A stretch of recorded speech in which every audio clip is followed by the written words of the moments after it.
भारत में कई लोगों ने रात भर इंतजार किया, इस आईफोन 17 को खरीदा और ये दृश्य बता रहे हैं कि जो लोग भारत को डेड इकोनॉमी बताते हैं और ये कहते हैं कि भारत में आर्थिक संकट गहरा गया है, भारत के लोगों की जेबें खाली हो गई हैं। और ऐसा नहीं है कि ये जो भीड़ है आपको दिख रही है, ये लोग बड़े बड़े उद्योगपतियों के परिवार से आए हुए लोग हैं। ये भारत का मिडिल क्लास है, नौकरी पेशा लोग हैं जो आईफोन 17 को उसकी लॉन्चिंग के दिन खरीद लेना चाहते हैं और इनके अंदर ये भावना भी है कि कहीं ये पीछे ना छूट जाए। इसे आजकल जो नई पीढ़ी है वो कहती है फोमो, यानी फियर ऑफ मिसिंग आउट, जिसका मतलब ये होता है कि अगर मैंने इस आईफोन 17 को नहीं खरीदा तो मैं पीछे रह जाऊंगा, ऑफिस में सबके हाथ में चमकेगा नया आईफोन 17, मेरे हाथ में नहीं। आप खुद इन युवाओं को सुनिए और इस लड़के को भी सुनिए जो ये कह रहा है कि वो मुस्लिम है लेकिन उसे भगवा रंग अच्छा लगता है और इसीलिए उसने इस आईफोन 17 को खरीदा। इस बार इस कलर का ज्यादा क्रेज होगा बिकॉज अभी इंडिया में आपने देखा भगवा कलर इज, तो मेरा बेसिकली मैं मुस्लिम हूँ लेकिन लव कलर। कहते हैं युवा पीढ़ी बड़ी बेचैन होती है, उसे हर चीज तुरंत चाहिए, उसमें धैर्य नहीं है और इसीलिए उसकी ये बेचैनी, जब वो नाराज होती है युवा पीढ़ी, जब वो बेचैन होती है तो उसकी बेचैनी कई देशों में सरकारों को भी उखाड़ कर फेंक देती है। इन युवाओं को आप सिर्फ एक ग्राहक मत समझिए और इसे ये मत समझिए कि इन्हें लेटेस्ट फोन चाहिए।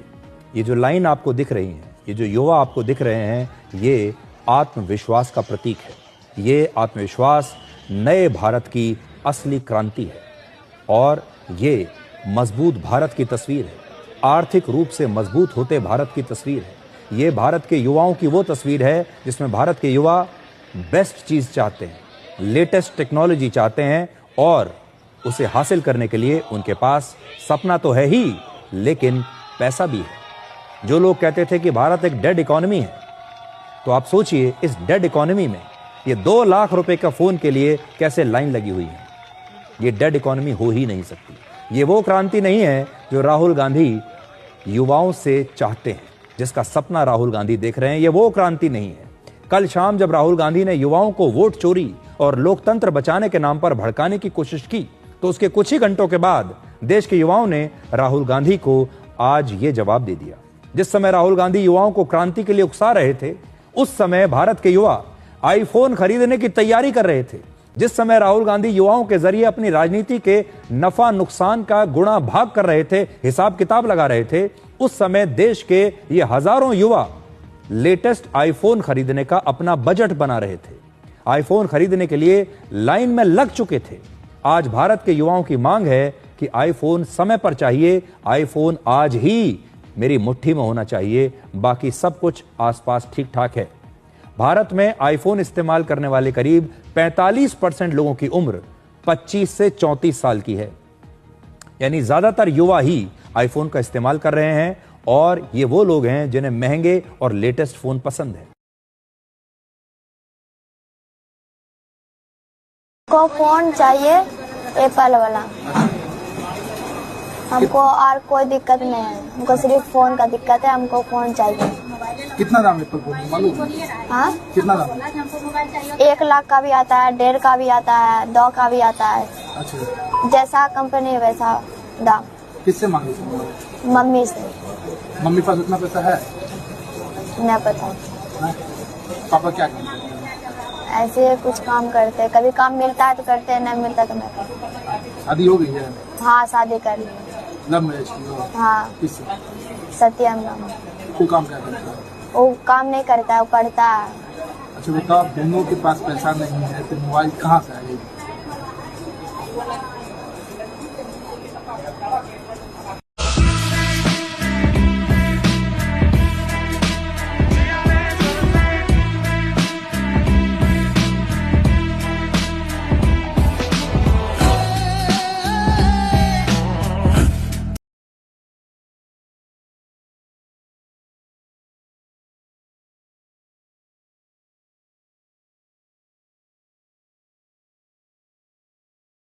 अब हम एक फोन के लिए लाइन में लगी भारत की जेनजी का वीडियो विश्लेषण करेंगे।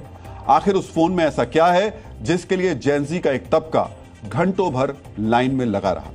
आज देश के कई बड़े शहरों में युवा लाइन में लगे दिखे, तो कोई 24 घंटे से लाइन में खड़ा था तो कोई 12 घंटे लाइन में खड़ा दिखाई दिया। ये लाइन किसी बड़ी यूनिवर्सिटी में दाखिले के लिए नहीं थी, ये लाइन किसी नौकरी का फॉर्म भरने के लिए भी नहीं थी, ये लाइन थी एक फोन खरीदने के लिए। भारत में आज से अमेरिकी कंपनी एप्पल के आईफोन 17 की बिक्री शुरू हुई। आप तो जानते ही हैं कि एप्पल के फ़ोन के मुकाबले जो आम फ़ोन होते हैं वो आईफोन उससे बहुत महंगा होता है। बावजूद इसके फ़ोन खरीदने के लिए जेन ज़ी वाली पीढ़ी के नौजवान घंटों लाइन में लगे रहे। एक फ़ोन के लिए मारामारी क्यों हो रही है हम आपको बताएंगे, लेकिन पहले सुनिए आईफोन खरीदने के लिए जेन ज़ी वाली पीढ़ी ने कैसी कैसी मशक्कत की।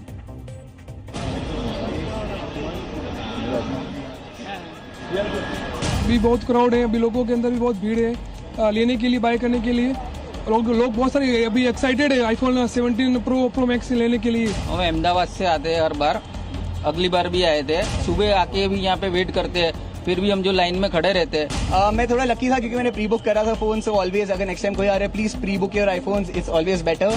नया डिजाइन, नया कलर, कुछ नए फीचर्स देखने मिलेंगे। 1 घंटे से हम यहाँ पर लाइन लगा के खड़े हैं। मैंने रात में 12 बजे से लाइन लगाया था, तो अब जाके मुझे मिला है। 8 बजे का मेरा स्लॉट बुक हुआ था और अभी मुझे जाके मिला है। एक 1 टेराबाइट लिया हूँ और एक 256 GB मिला मुझे। भारत में आम धारणा यही है कि लाइन वहां लगती है जहां कोई चीज मुफ्त में या सस्ती कीमत पर मिल रही है। लाइन अस्पताल के बाहर लगती है, लाइन फॉर्म भरने के लिए लगती है, लेकिन ये जेन ज़ी का जमाना है। यहाँ लाइन वो फोन खरीदने के लिए लगी जो आम फोन से महंगा है और भारत में 3/4 आबादी के लिए आउट ऑफ बजट है। आखिर इस महंगे फोन की ऐसी दीवानगी क्यों? इस पर चर्चा से पहले आपको मुंबई के BKC से आई एक तस्वीर जरूर देखनी चाहिए। BKC में एक एप्पल स्टोर के बाहर आईफोन खरीदने के लिए भीड़ बहुत थी। जेन ज़ी वाले होनहारों को लग रहा था कि आज फोन नहीं खरीदा तो जैसे कयामत आ जाएगी। इसी अफरा तफरी में मारपीट शुरू हो गई। आईफोन के स्मूथ की पैड पर उंगली चलाने को बेताब जेन ज़ी वाले नौजवान मुक्का चलाने लगे। अब सवाल यह है कि आखिर फोन पहले ही दिन खरीदना, ये वाली सोच जेन ज़ी में क्यों? 2 दिन बाद फोन खरीद लेंगे तो क्या कुछ बिगड़ जाएगा? अब हम इस सोच को समझते हैं। इसे मार्केटिंग की भाषा में फोमो यानी फियर ऑफ मिसिंग आउट कहते हैं। यह मार्केटिंग की बहुत सोची समझी रणनीति है। इसमें ऐसे प्रचारित किया जाता है जैसे प्रोडक्ट का स्टॉक जल्द ही खत्म हो जाएगा। यानी अगर आपने पहले नहीं खरीदा तो आपको लंबा इंतजार करना पड़ेगा। खरीदार को यह महसूस कराया जाता है कि आप प्रोडक्ट को पहले खरीद कर स्पेशल बन जाएंगे। इसे सीधे खरीदार के सम्मान से जोड़ा जाता है। सोचिए, सीधे सम्मान से। मार्केटिंग से ऐसा माहौल बनाया जाता है कि प्रोडक्ट अगर आपके पास नहीं है तो आप स्पेशल नहीं हैं। बाकी काम सोशल मीडिया में रील और पिक्चर वाली आदत कर देती है। प्रोडक्ट खरीदने के बाद खुद को स्पेशल बताने के लिए जेन ज़ी वाली पीढ़ी फोटो, रील और स्टेटस के जरिए इसे सोशल मीडिया पर प्रमोट करेगी, खुद को दूसरे से स्पेशल बताएगी। इससे दूसरे को लगेगा कि कुछ छूट गया। यह अंधी दौड़ है। जिसे इस बार प्रोडक्ट पहले नहीं मिला वो अगली बार 24 घंटे पहले यूं ही स्टोर के बाहर खड़ा नजर आएगा। एप्पल जैसी कंपनियां कोई भी प्रोडक्ट लॉन्च करने से पहले करोड़ों रुपए खर्च करती हैं। आईफोन को लेकर जेन ज़ी में जो क्रेज दिख रहा है ये उस खर्च का भी असर है। इसे अब थोड़ा डिटेल में समझते हैं। प्रोडक्ट को मार्केट में उतारने से पहले सेलिब्रिटी और दूसरे इन्फ्लुएंसर्स के जरिए मीडिया हाइप क्रिएट किया जाता है। प्रोडक्ट का इस्तेमाल करने वालों को जेन ज़ी की भाषा में कूल बताया जाता है। स्कैरसिटी थिएटर रणनीति का इस्तेमाल किया जाता है, यानी जानबूझ करके कम स्टॉक मार्केट में उतारा जाता है ताकि सबको प्रोडक्ट नहीं मिले और लोगों को लगे कि डिमांड बहुत ज्यादा है। ऐसे में प्रोडक्ट की बिक्री शुरू होते ही वही होता है जो आज भारत के शहरों में दिखाई दिया। स्टोर के बाहर भीड़ लग गई और हर खरीदार प्रोडक्ट को पहले हाथ में लेकर खुद को दूसरों के मुकाबले स्पेशल दिखाना चाहता है। एप्पल के केस में यह मनोविज्ञान और भी अलग इसलिए है क्योंकि एप्पल अपने प्रोडक्ट को ऐसे मार्केट करता है जैसे वो स्टेटस सिंबल। जानबूझकर प्रोडक्ट को महंगा रखा जाता है ताकि खरीदने वाले को महसूस हो सके कि वो उन चंद लोगों में है जो ये प्रोडक्ट इस्तेमाल कर रहा है। इस मार्केटिंग रणनीति के साथ ही आईफोन को लेकर जेन ज़ी की दीवानगी की वजह सोशल मीडिया का बढ़ता असर और फोन का इस्तेमाल भी है। मित्रों, भारत में साल 2024 में जेन ज़ी ने करीब 2700 घंटे फोन पर बिताए। ये करीब साल के 112 दिन का समय होता है। अब समझिए, फोन जेन ज़ी के लिए सिर्फ एक उपकरण नहीं है, उनका डिजिटल रूम बन गया है। फोन से जेन ज़ी कंटेंट भी क्रिएट करते हैं, यानी हम जो रील, वीडियो, ब्लॉग या फोटो इंस्टाग्राम, फेसबुक और दूसरे सोशल मीडिया प्लेटफॉर्म्स पर देखते हैं वो आमतौर पर फोन से ही शूट किया गया होता है। जेन ज़ी के क्रिएटर्स आईफोन को ब्रांड बिल्डिंग टूल बताते हैं, यानी इससे कंटेंट बनाकर वो ज्यादा व्यूज और क्लाइंट ब्रांड्स को आकर्षित कर सकते हैं। इसलिए अमेरिका में जेन ज़ी के करीब 87% युवा आईफोन इस्तेमाल करते हैं। भारत में जेन ज़ी के करीब 10% युवा आईफोन का इस्तेमाल करते हैं। यह हम आपको यह भी बताना चाहेंगे कि जेनजी वाली पीढ़ी 18 से 24 महीने में अपना फोन बदल देती है।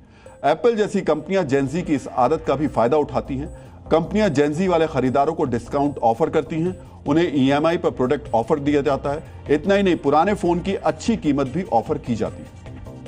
यानी आईफोन के लिए जो क्रेज जेनजी में दिख रहा है वो बनाया गया है। यहां हम यह भी बताना चाहेंगे कि जेनजी अपना ज्यादा समय सोशल मीडिया, वीडियो स्ट्रीमिंग और गेमिंग जैसे काम पर खर्च करता है।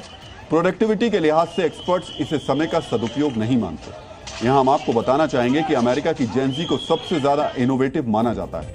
यहां एआई सेक्टर में 50% से ज्यादा वर्कफोर्स जेनजी से है। अमेरिका में स्केल एआई, फिज जैसे जेनजी के स्टार्टअप $100 बिलियन की वैल्यूएशन रखते हैं। चीन में जेनजी के पास सबसे ज्यादा पेटेंट हैं। 2023 में दुनिया के आधे पेटेंट चीन के जेनजी के नाम रजिस्टर्ड किए गए। भारत में भी जेनजी के कुछ उद्यमियों ने एडीटेक और फिनटेक जैसे क्षेत्रों में कंपनियां बनाई हैं, लेकिन आबादी के लिहाज से देखें तो इस मोर्चे पर हमारे देश में अभी बहुत सुधार की संभावना है। जी न्यूज़।